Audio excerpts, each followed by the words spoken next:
ദില്ലി ജന്തർ മന്ദറിൽ സമരം ചെയ്ത വിദ്യാർത്ഥികളെ ആക്ഷേപിച്ച ടി.ജി. മോഹൻദാസിനെതിരെയുള്ള കേസിൽ തുടർ നടപടികൾ എടുക്കാതെ കേരള പോലീസ്.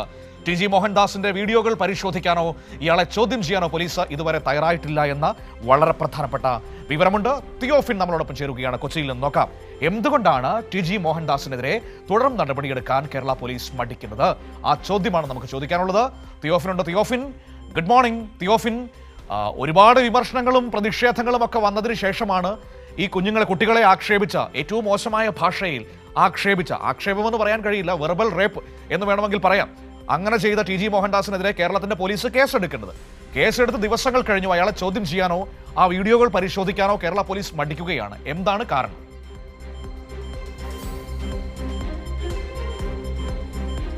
മനു, ഇന്ത്യ മുഴുവൻ അംഗീകരിച്ച ഒരു സമരം, എല്ലാവരും പ്രായഭേദമന്യേ ഈ വിദ്യാർത്ഥികളുടെ സമരത്തിന് ഐക്യദാർഢ്യം പ്രഖ്യാപിച്ച സമയത്താണ് ഈ വിദ്യാർത്ഥികൾക്കെതിരെ അധിക്ഷേപകരമായ പരാമർശവുമായി, അതായത് ഏറ്റവും മോശം ഭാഷയിൽ വിദ്യാർത്ഥികളെയും അതിൽ പങ്കെടുത്ത പെൺകുട്ടികളെയും ഒക്കെ അധിക്ഷേപിച്ചുകൊണ്ട് രംഗത്ത് വരികയും ചെയ്തു.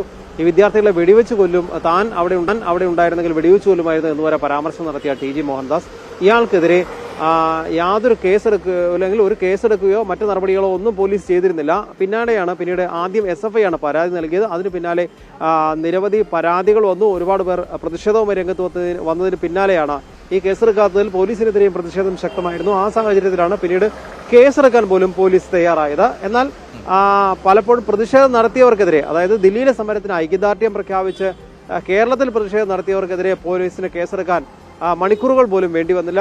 ഇതുകൂടാതെ ഈ ടി.ജി. മോഹൻദാസിന്റെ വീടിന് മുന്നിലേക്ക് പ്രതിഷേധം നടത്തിയ DYFI പ്രവർത്തകർക്കും AIYF പ്രവർത്തകർക്കുമൊക്കെതിരെ കേസെടുക്കാനും പോലീസിന് മണിക്കൂറുകൾ പോലും വേണ്ടി വന്നില്ല. അത്രയും ഒരുപക്ഷെ ശുഷ്കാന്തി കാണിക്കുന്ന പോലീസാണ് ഈ ടി.ജി. മോഹൻദാസിനെതിരെ ഇത്രയും മോശമായ, അതായത് കലാപാഹ്വാനം ഉൾപ്പെടെ നടത്തി ഈ ഇത്തരത്തിലുള്ള പരാമർശം നടത്തിയ ടി.ജി. മോഹൻദാസിനെതിരെ കേസെടുക്കാതിരുന്നത്. പിന്നീട് പരാതിയുടെ അടിസ്ഥാനത്തിൽ കേസെടുക്കുന്നു. കലാപാഹ്വാനത്തിനാണ് കേസെടുത്തത്. പക്ഷേ അതിന്റെ തുടർ നടപടികളിലേക്ക് ഒരിടത്തേക്കും പോലീസ് പോയിട്ടില്ല. ഇതിൽ തിരുവനന്തപുരം സൈബർ പോലീസാണ് ആദ്യം കേസെടുത്തത്. ഇതുമായി ബന്ധപ്പെട്ട് സൈബർ പോലീസ് കേസെടുത്താൽ സ്വാഭാവികമായി ആദ്യം ചെയ്യാറുള്ള കാര്യം ഇയാൾ നടത്തിയിട്ടുള്ള ഈ വിദ്വേഷ പരാമർശങ്ങൾ അല്ലെങ്കിൽ അപകീർത്തികരമായ പരാമർശങ്ങൾ നടത്തിയിട്ടുള്ള വീഡിയോ പരിശോധിക്കണം. അത് പരിശോധിച്ചിട്ടില്ല എന്നാണ് വിവരം. ഇതിന് തയ്യാറായിട്ടില്ല. തന്നെയുമല്ല, സ്വാഭാവികമായി ഒരാൾക്കെതിരെ കേസെടുക്കുമ്പോൾ അടുത്ത നടപടിയായി അയാളെ വിളിച്ചു വരുത്തുകയും ചോദ്യം ചെയ്യാൻ തയ്യാറാകണം. അങ്ങനെ ചോദ്യം ചെയ്യാൻ തയ്യാറായിട്ടില്ല. ടി.ജി. മോഹൻദാസിനോട് ഇയാളുടെ മൊഴിയെടുക്കുകയോ വിവരങ്ങൾ തേടുകയോ ഒന്നും ചെയ്തിട്ടില്ല. അതായത് പരാതികളും പ്രതിഷേധങ്ങളും ഒക്കെ വല്ലാതെ ഉയർന്നു വന്നപ്പോൾ പേരിന് ഒരു കേസെടുത്ത് ആ പരിപാടി അവിടെ കൊണ്ട് നിർത്തിയിരിക്കുകയാണ്. എന്നാൽ തുടർ നടപടികൾക്ക് കേരള പോലീസ് ഇതുവരെ തയ്യാറായിട്ടില്ല. എന്തായാലും നേരത്തെ തന്നെ BJP അനുകൂല നിലപാട് അല്ലെങ്കിൽ സംഘപരിവാർ അനുകൂല നിലപാട് സ്വീകരിക്കുന്ന സർക്കാരാണ് ഇപ്പോൾ കേരളത്തിലുള്ളതെന്ന മുഖ്യമന്ത്രിയും കേരളത്തിലുണ്ടെന്നൊരു നിലപാട് കൂടി, അല്ലെങ്കിൽ അത്തരത്തിലുള്ള ഒരു ആരോപണങ്ങൾ കൂടി വരുന്ന സാഹചര്യത്തിലാണ് ഇത്തരത്തിൽ സംഘപരിവാർ ആദർശ പ്രചാരകനായ ടി.ജി. മോഹൻദാസിനെതിരെ ഒരു കേസെടുത്തിട്ട് തുടർ നടപടിക്ക് പോലും പോലീസ് തയ്യാറാകാത്തത്.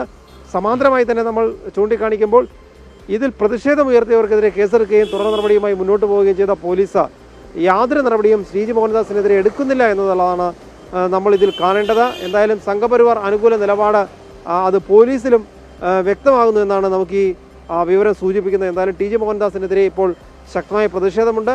പോലീസ് നടപടിയെടുക്കാത്തതിലും പ്രതിഷേധം വല്ലാതെ ഉയർന്നിട്ടുണ്ട്. എന്തായാലും വരും ദിവസങ്ങളിൽ നടപടിയെടുക്കുമോ എന്ന് നമുക്ക് കാത്തിരുന്ന് കാണേണ്ടി വരും. മനു.